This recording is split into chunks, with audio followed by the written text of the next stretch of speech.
proud of my API heritage because I have a lot of family in the Philippines. My dad was raised in Manila, Philippines, and my mom was raised in Surigao del Sur, Philippines.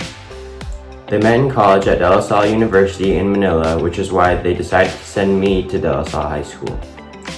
I also have cousins in the Philippines who attend LaSallian schools. They wanted me to have a LaSallian education, and they have brought me to where I am today. Hi, I'm Dr. Elizabeth Burks, and I am very proud of my API heritage. I am of Indian American descent.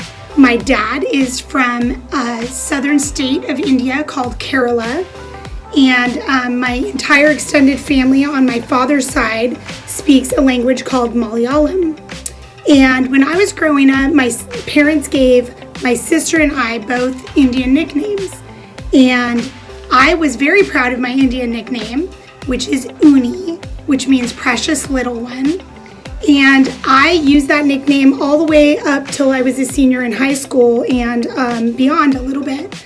A lot of teachers here at De La Salle that I've known for many, many years call me Uni, and I love that nickname.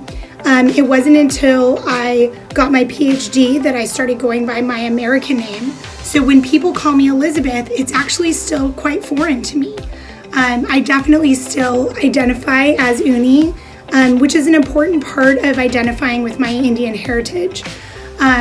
When I was growing up, it was very obvious in our community who was from Kerala, India, because we always had our father's names as part of our name. So my full name is Uni Elizabeth Joseph Kathleen Malin Charleville Burks. And it's really fun to have so many names, and each one of them has a special meaning to me and is part of my heritage.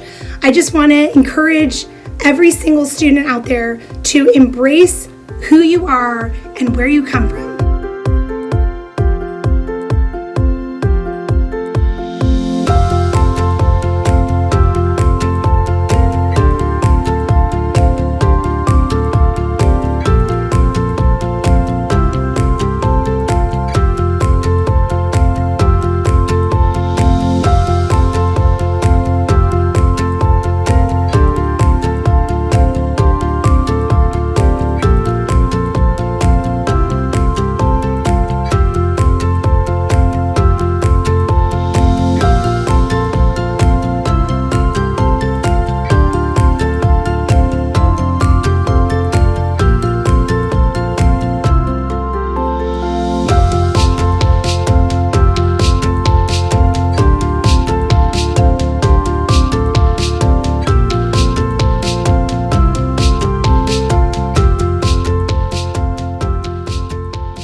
Today, I will be talking to you about ethnocentrism.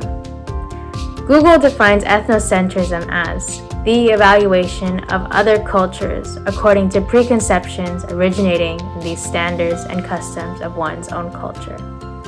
In other words, ethnocentrism is judging other cultures based on what you already know and being unwilling to understand their version of what they call normal.